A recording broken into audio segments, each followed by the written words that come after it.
அனைவருக்கும் வணக்கம். கருடன் சூரிய அவர்கள் நடிச்சு நம்ம ஆர்எஸ் துரை செந்தில்குமார் அவர்களோட இயக்கத்தில் வெளியாகியுள்ள திரைப்படம் தான் கருடன். வெற்றிமாறன் தான் இந்த படத்துக்கு கதை அப்படின்னு சொல்லிட்டு ப்ரொமோஷன் போட்டாங்க. ஆனால் கொட்டை எழுத்துல கடைசியில் செந்தில்குமார் அவர் போட்டார். கதை, திரைக்கதை, வசனம், இயக்கம் ஆர்எஸ் துரை செந்தில்குமார் அப்படின்னு. இதுக்கு முன்னாடி பார்த்தீங்கன்னா காக்கி சட்டை, எதிர்நீச்சல், அதுக்கப்புறம் கொடி, பட்டாசு, இந்த மாதிரி படங்கள் பண்ணவர். சிவகார்த்திகேயன் அவர்களுடைய ஒரு 2 படம், தனுஷ் அவர்களுடைய ஒரு 2 படம். இப்போ பெரிய கேப்புக்கு அப்புறம் சூரிய அவர்களுடைய இந்த படம் பண்ணும் பொழுது எனக்கு பர்சனலாக ஒரு எதிர்பார்ப்பு இருந்துச்சு. ஏன்னா ஆர்எஸ் துரைசெம்மாள் அவர்களுடைய ரைட்டிங் பார்த்தீங்கன்னா ஒரு காமிக்கலான ஒரு ட்ராமா அப்படின்னு சொல்லலாம். ஏன்னா நம்ம எதிர்நீச்சல் எடுத்துக்கிட்டோம் அப்படின்னு பார்த்தீங்கன்னா ஒரு நேமுனால லைஃப்பை எப்படி மாற்றிக்கணும்னு நினைக்கிறேன். அதுக்கப்புறம் அவனுக்குன்னு ஒரு அடையாளத்தை ஐடென்டிட்டியை எப்படி கிரியேட் பண்ணிக்கணும்னு நினைக்கிறேன் அப்படின்றது. காக்கி சட்டை பார்த்தீங்கன்னா ஒரு ஆர்கன் மாஃபியாவை ஒரு குளோரிஃபை பண்ணி க்ரோம் பண்ணி காட்டுறக்கா ட்ரை பண்ண விதமா இருக்கட்டும். கொடி பார்த்தீங்கன்னா பொலிட்டிக்கல் கண்டென்ட்டோட தமிழ்ல வந்த படங்கள்ல ஒரு முக்கியமான ஒரு படமா நான் பார்ப்பேன். ஏன்னா அப்படி ஒரு டபுள் ஆக்டை வச்சுக்கிட்டு கிளைமேக்ஸ்ல பார்த்தீங்கன்னா அந்த காளி வெங்கட்ட போய் கிளைமேக்ஸ் முடிச்சிருந்திருப்பாரு. அதே மாதிரி பட்டாசு ஒரு அடிமுறை அப்படின்ற ஒரு விஷயத்துல, ஏன்னா ஒரு காமிக்கலான ஒரு கமர்ஷியலான ஒரு மேட்டரை கையில் எடுத்துக்கிட்டு அதுல பார்த்தீங்கன்னா ஸ்கிரீன் பிளேல டிராவல் பண்ணக்கூடிய ஒரு டைரக்டர் தான் ஆர்எஸ் துரை செந்தில்குமார் அவர்கள். ஆப்வியஸ்லி இந்த படத்துலயுமே பார்த்தீங்கன்னா ஒரு செம்ம சூப்பரான ஒரு ரைட்டிங் பிரசன்ஸை கொடுத்துருக்காரு. இந்த படம் எங்க ஊர் மையப்பத்தி எடுத்திருக்காங்க. ஆனா ஒன்னே ஒண்ணு என்ன அப்படின்னா, எங்க ஊர் கம்பத்தை மட்டும் சொல்லல, எங்க மாவட்டத்தை சார்ந்து எடுத்த படம் அப்படின்னு சொல்லலாம். தேனி, பெரியகுளம், ஆண்டிப்பட்டி, உத்தம்பாளையம், சிந்தலச்சேரி, இப்படி எல்லா ஊரையும் சொன்னாங்க. கம்பத்தை மட்டும் சொல்லாம விட்டாங்க. நான் எதிர்பார்த்துக்கிட்டே இருந்தேன் நம்ம ஊரும் சொல்ல போறாங்க அப்படின்னு.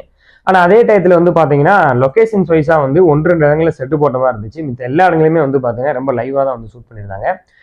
மேக்ஸிமம் நிறைய பேருக்கு யோசிச்சாங்க எப்போ இந்த படத்தை எடுத்தாங்க அப்படின்ற மாதிரிலாம் தியேட்டர்ல இன்ட்ரோலக்குள்ளே நிறைய பேர் பேசிட்டே இருந்தாங்க. அது பாத்தீங்கன்னா படத்துல ரொம்ப ரொம்ப ஒரு ரிலேட்டபிளான ஒரு விஷயமா இருந்துச்சு. இந்த படத்துல ரொம்ப ரொம்ப ஒரு முக்கியமான ஒரு ரோல் யாருன்னு பாத்தீங்கன்னா சசிகுமார் அவர்கள். அட்டகாசமா அவருடைய ரோல் ஒர்க் ஆயிருந்துச்சு. ரைட்டிங்கா ரொம்ப பாத்தீங்கன்னா அழுத்தமான ஒரு ரோல். உன்னிமுகுந்தன் அவர்கள் ஒரு செட்டில்டான ஒரு பெர்ஃபார்மன்ஸ் கொடுத்திருந்தாரு. படத்துல அவரை வச்சு ஒரு திருப்புமுனை இருக்குன்றனால அதுக்கேற்ற மாதிரியான ஒரு பெர்ஃபார்மன்ஸ் கொடுத்திருந்தாரு அப்படின்னு எனக்கு தோணுச்சு.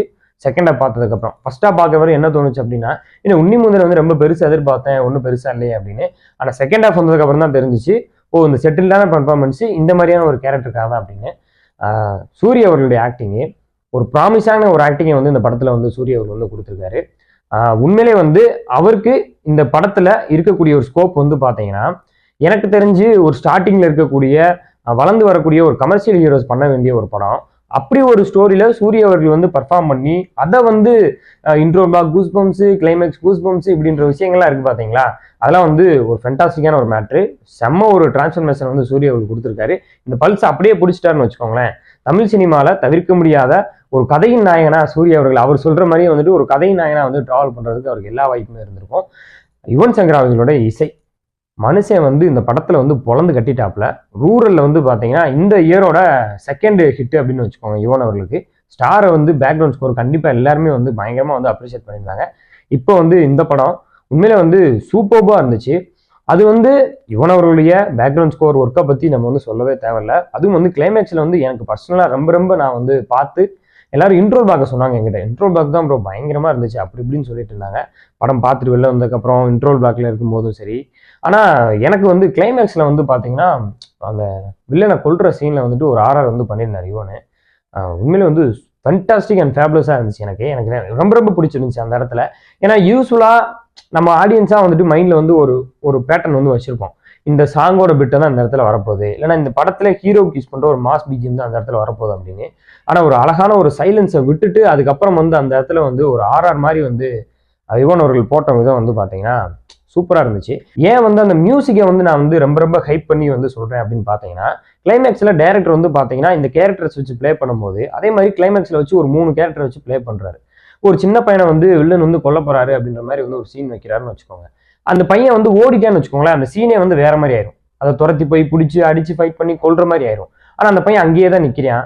நம்ம படம் முடிகிற வரைக்கும் அந்த சீனை கடந்து போற வரைக்கும் நம்மளுக்கு மைண்ட்ல பாத்தீங்கன்னா அந்த மியூசிக் தான் நம்மளை அப்படியே உட்காந்து பார்க்க வச்சுக்கிட்டே இருந்துச்சு.